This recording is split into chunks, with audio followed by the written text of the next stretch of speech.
Welcome to my channel, Bigboomriver. Partner of this video is again Jurojin. Jurojin is a software for multi-tabling and a table manager if you use more than one software.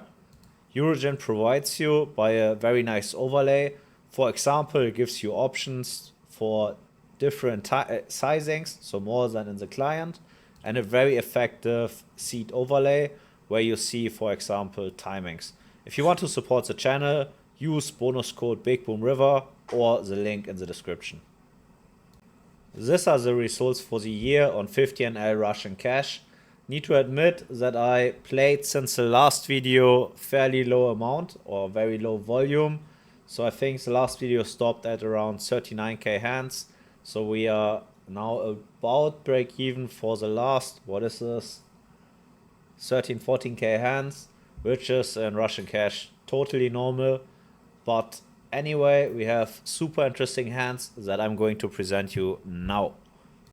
All right, team, listen up. We play smart, we play aggressive. Now go win this! Every good spot starts with a cutoff limp. We isolate the bottom with Queen Jack offsuit. Guess that will perform alright against the fish. Flop comes 10-9 deuce, and the fish donks 50% into us. We have a very easy call against that. Don't think raising accomplishes too much, but I also don't hate it. So my style is staying a little bit more passive against the fish. The fish continues 50%. Again, very easy call with the 2 overs and the open ender.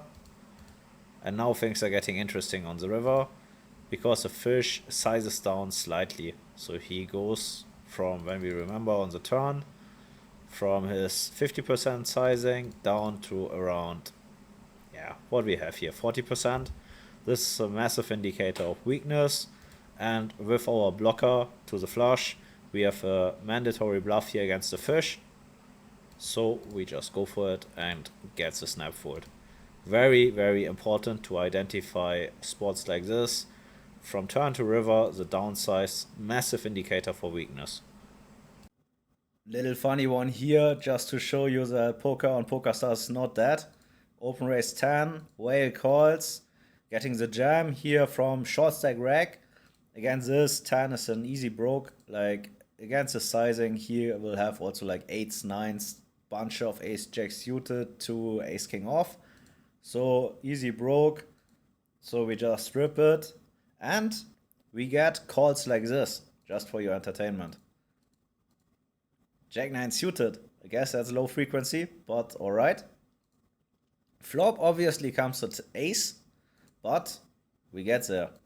Easy money. Small example here how to exploit a very aggressive whale. So we open the cutoff, the whale calls on the bottom, and we go 3-way to the flop. We check the flop obviously, and he starts stabbing 100%. Against him, this is a very easy call. Against other players, it's a already pretty clear fold. So we call, turn goes check check. With that, he's capping himself quite a lot. So his range is basically, full of shit. Could have maybe a jack, but I don't think so. I think it's like more on the trashy side. So maximum value we gain here by inducing a bluff. That's what we do. 10% is the way to go. He raises pretty quickly, and against that we have a very easy call. Vamos. Here a very nice example how to play against nits. Isolating, facing the limp raise. We already know what they have. My favorite hand, pocket aces. So we just call, hit a set, very important. Like that is like the most important and key concept of this hand. Always flop a set against the nit. The nit goes for pot. I guess raising here looks a little bit too strong. I don't blame anybody for just ripping it in and stack aces immediately. I have a little bit more patience. Takes a, more or less break turn. He will never have king jack suited. Like I said, they have always aces. And nits tend to fast play, so he just rips it. And against this, we make an easy snap call and stack aces. Copy that and collect money. Here we defend the big blind against the YouTube subscriber. chess poker play, in my opinion, one of the best racks on 50 NL. We defend the big blind. Flop comes 6-6-5, he goes for a small c-bet, and we defend the big blind. Turn brings an 8 and he checks back. Now his range is fairly capped. He can have a couple of overpairs, but I don't expect him to check back something like full houses, trips or straights. Now the river comes an ace, where I expect him to bluff quite a lot. We have a potential call, but in my opinion, against this 40% sizing, the check raise performs better. Our range is way stronger. We have all potential full houses or trips that we didn't check raise on the flop. We have pocket eights nearly in full frequency and a ton of straights and flushes.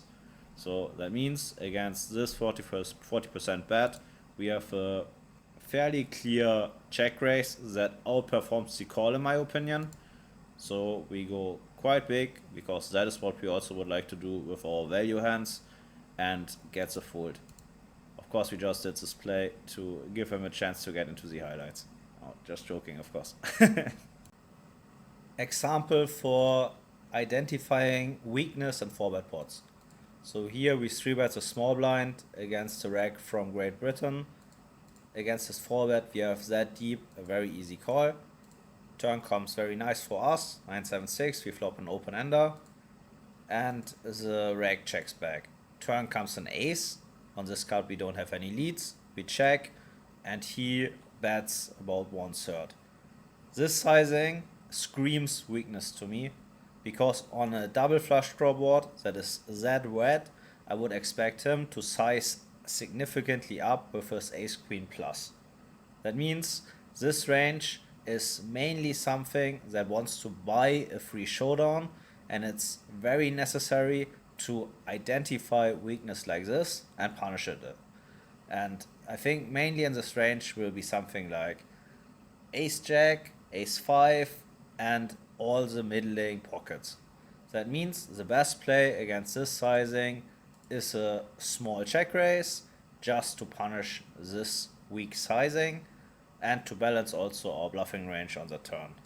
So we get the fast fold, and yeah, always watch out for sizings like this. Here we defend against the hijack open from the big blind. We play against an aggressive rack from Uruguay. Flop comes king 10-4. We check and he c-bets like 75%. I guess against this with a medium strong king we have a very easy call and continue on the turn. So now the rack starts overbetting. I really like this play because we are like semi-capped. So we will check raise definitely our pocket fours in high frequency, something like king 10 and king 4 in mixed frequency. Definitely also lots of like flush draws, combo draws. So he punishes this more or less capped range like with a turn overbet, given that he has like all the ace king, aces, kings that we don't have. And against this now we need to think about what are the best hands we can defend. So yes, we have like in some frequency like sets like 10s and 4s that we didn't check raise. We have in low frequency also like something like 2 pairs or flop 2 pairs. We have full frequency something like king 8 suited, but it's like just 2 combinations, and maybe something like 10-8 suited, also just 2 combinations. Given the high amount of potential bluffs he can have, so like ace queen, ace jack, queen jack, random clubs, combo draws, we need to have medium strong bluff catchers here. So just because our range is that capped, we need to make sure that we defend enough. And which combinations are the best for that? First, it's very good to block the top pair, so like having it, and to unblock his potential bluffs. So remember, what are his potential bluffs? Like queen jack, ace queen, and many potential club combinations. We don't have a queen, we don't have a jack, we don't have a club. That's all pretty good. Our 9 maybe blocks something like jack 9, but it is how it is. So I decided that our combination is a pretty solid bluff catch. we call, river comes to 5. In my opinion, a brick. The only hand he really gets there with is something like 7-6, which is not a full frequency open in the first place, and questionable if he would choose this line, but yeah, very, very possible. So yeah, we have nothing than a check on this river, face the overbet jam, and same like on the river, like on the turn, we need to consider what are our best bluff catchers on this card. And yes, we improve now to king 5 2 pair, maybe 7-6 in clubs, but we still need to make some calls with marginal holdings, given that we think that this guy is capable of having enough bluffs in the overbet line. So I was thinking so, called, and learn your lesson. They never bluff, they always have it. No joking, like he is definitely capable of having bluffs here. So even if we lose, I like my line. Would be interested in your opinion about this call down. Here an example how to navigate out of position in a 3-bet pot. Cutoff opens, we 3-bet, and the cutoff calls. Flop comes 7-4-4 with a flush draw. We want to bet this board polarized. That means we have a big bet or check, and we need strong value hands that also protect our checking range so that we cannot get run over in case we check. So which combination is the best? The best are the combinations that don't need so much protection. So the best one is pocket aces with the ace of spades. So even a flush connect doesn't hurt us so much. And there are like no overcards that can come that can destroy our hand. So we check, face a 25% block, and I guess our hand is the combination we prefer to slow play. So we just call. On the jack we won't have any leads, so we check, he checks back and caps his range now significantly. That means now on that river, which is a brick, we have now a clear value bet with enough bluffs that we have because we were checking the flop, and we will call a lot with like overcards containing like 1 spade, for example. So now we have a ton of bluffs and some value hands that were protecting the checking range. So our sizing here is very polarized. That means we go for something like this. Could overbet, but I think against the overbet population tends to overfold, and we get the call by ace king off. I think it should be pre-flop a high frequency 4-bet, but the pool tends to under 4-bet when we are deep. So that's why I'm not surprised to see that. Also understand his call down. So he has a decent bluff catch. But yeah, very important to protect your checking range in the 3-bet pots out of position. And then after they cap their range, go for big value bets on the river. Big blind defense here against German fish. We call and face a 50% c-bet. Very important to find enough check raise bluffs on this board, because we have a high frequency or like a high amount of potential value check raises like pockets 3s and 6x. That means we check raise and we have 2 effects. So first we balance out our value range, and second we exploit the overfolding tendency here. So most, especially fish, will not find the correct amount of in position floats against the check raise. So we already print money by just check raising here. He calls, turn brings a deuce. Very nice card, because 5-4 suited or 5-4 is a high frequency check raise on this flop. So we improve to quite some more value hands. And now we want to play for stacks with our value hands. So we do the same with our bluffs. The turn overbet after the check raise is also very overfolded by fish. So we do that, but we are aware, in case he calls, that we need to be very careful with bluffing the river, because the landing range of him on the river is going to be very strong. Not here, we improve to a flush and have a very easy value jam. and stack pocket aces. That's the way we do it. Highly can recommend, if you are bluffing, to improve to a value hand until the river, because he's not gonna fold. Another nice example here, how to play against whales. We open cutoff, whale calls in the big blind, and we face this 100% donk with, I think, 27 big blinds effective. You need to understand that this sizing is never value. He would never ever take the sizing with a 7. The better ace-x region is going to 3-bet, and just potting or betting pot with something like ace-8 doesn't make really sense.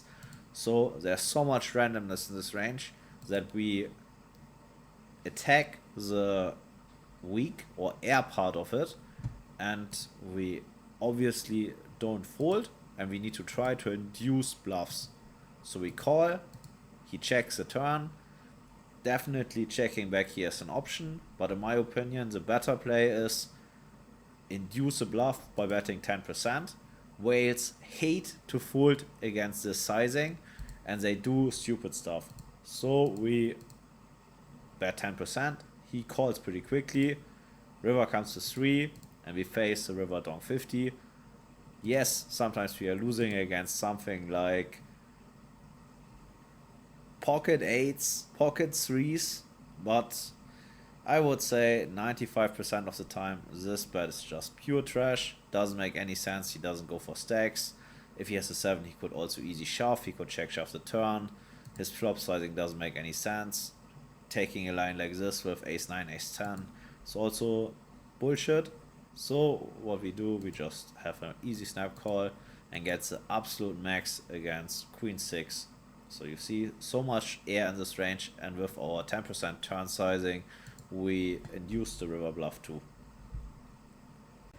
Again, we play against the fish out of position.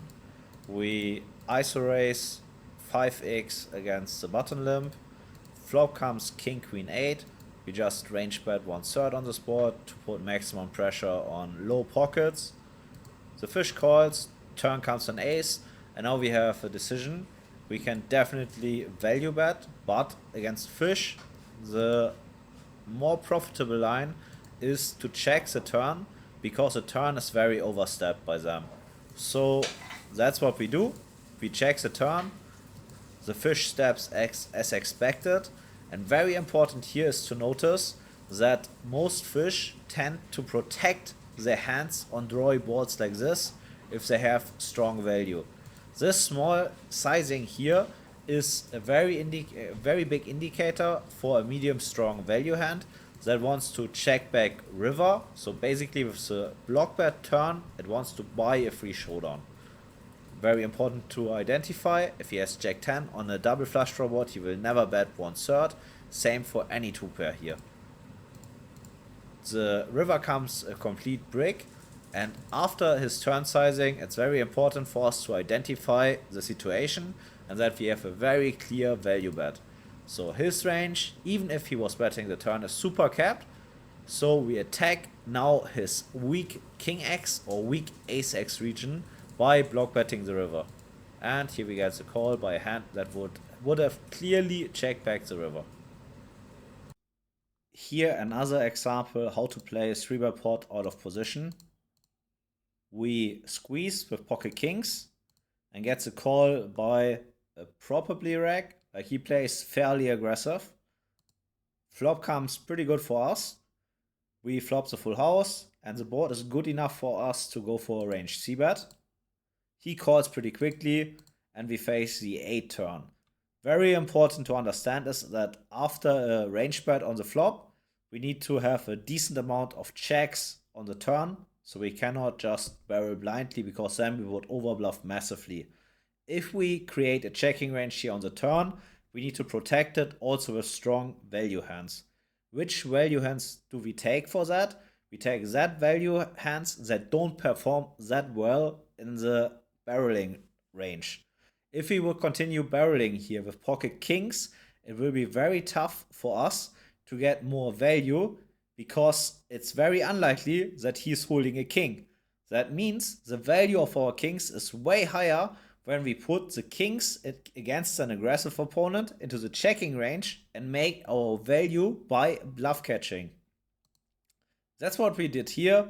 We check, the reg starts betting. I think that's pretty nice because most regs here underprotect the checking range. So if a reg shows weakness here in my spot, attacking that range makes quite a bit of sense because this range is full of give ups. So he does. We definitely just have a call here just to give him the opportunity to bluff off the river. So we do. River comes to 9. We check. He shoves. We call. And we get the maximum amount of queen 9 suited, which is no preflop defend. And yeah, of course, very aggressive. But we just got the stack because we decided to trap the turn and the river. So always be aware of this concept. Okay, open raising under the gun, ace jack suited, German fish calls in the hijack, and flop comes jack 9-8 rainbow. So far so good. Dynamic board, going to range check here, especially against the fish that has like many suited connectors and medium pockets in his range. So we see what he does. He goes for the 100% step. Not a very common sizing for recreational players. Like most players would go for smaller sizing, but on him we already have the information that he's not shy to run big bluffs with big sizings. So we have a very easy call and face the 9 turn. Here I would say the card is pretty neutral. Hands like pocket or like the set pocket 9s is less likely. Don't think that many pockets get counterfeited. So we have no reason for leading. And the fish is checking back. River is an ace. And I expect him to cap himself quite a lot with the turn back check. I think most flush draws, straights, and full houses or trips are going to continue betting the turn. So his range here mainly contains give ups. And against this range, we maximize our value by block betting 10% to induce bluffs. He raises with a very fast timing, and I guess value is pretty unlikely when he snap raises here, because it looks just like pretty strong, but for me it screams please fold. So if somebody like screams please fold, I call. So we call and catch the bluff against the 4-3 suited. Very important to have this block 10% here on the river in your arsenal. A nice example how to play here single raise pots out of position. We defend here against the fish that opens the cutoff. Flop comes king 8-3, fish c-bets 25%. With middle pair we have a pure defend against that. I don't think we need to check raise that combination ever. Turn rings a jack and the fish checks back, so now he is super capped with a very wide range. So he was range betting the flop, caps himself now on the turn. So there's a very big trash range that we now need to get value from, and the way to do that is block betting one big blind just to induce bluffs here. So the plan is blocking for calling down, because population is not going to find the thin value raises with something like queen jack, weak king x. They're just going to call. So that means sometimes we will lose against like 10-9, but this is a pretty high frequency turn barrel. Random 2 pairs possible, but most of the time, or what you see, is they're going to raise. We have a very easy call against that, and they have just all the random trash. So this raise versus the 1BB bluff is massively overbluffed, so we need to induce it and have the way to get maximum value out of position. 3-bet pot here from the small blind against fish from the UK. I think that's bottom of our range. Against the fish I like to go a little bit wider, so guess that's alright. Fish calls, flop comes very interesting. So of course we flop middle set, which is nice. but the board is much better for him. On dynamic boards like this, and position player has a pretty clear advantage, so we are going to check our range even against the fish. The fish continues 50%, and against that we have nothing than a call in my opinion. Could see some reasons for raising, try to get it in against some overpairs, but I guess I prefer calling here. Turn rings the 4, of course, pretty ugly card, but now interestingly that happens. The fish bets 100%. So of course, first view, we don't want to face a big bet here, looks pretty scary. On the second view, this bet screams to me, please fold. I don't expect him ever to take this line with a straight because he wants to get value, right? So in my opinion, a sizing like this is very overbluffed and in very high frequency, just a flush draw or air. So against a range like this, which is in my opinion very flush draw heavy, I prefer getting the money in right now. So I just jam. I know it looks scary, but we need to be very aware of this fish sizing. We shove, fish jams, or calls after some tank, and yeah, we get it in against a combo draw and make sure that we win all the stack in case the board runs out favorable for us. And so it does. We make, of course, like we do, 2 times the full house and stack the fish. Let me know what you think about this one. Looks a little fishy. Against the smaller sizing, I would have definitely called. But I guess against this big sizing, we have a very clear value jam. Good luck! Thanks for coaching our affiliate deals!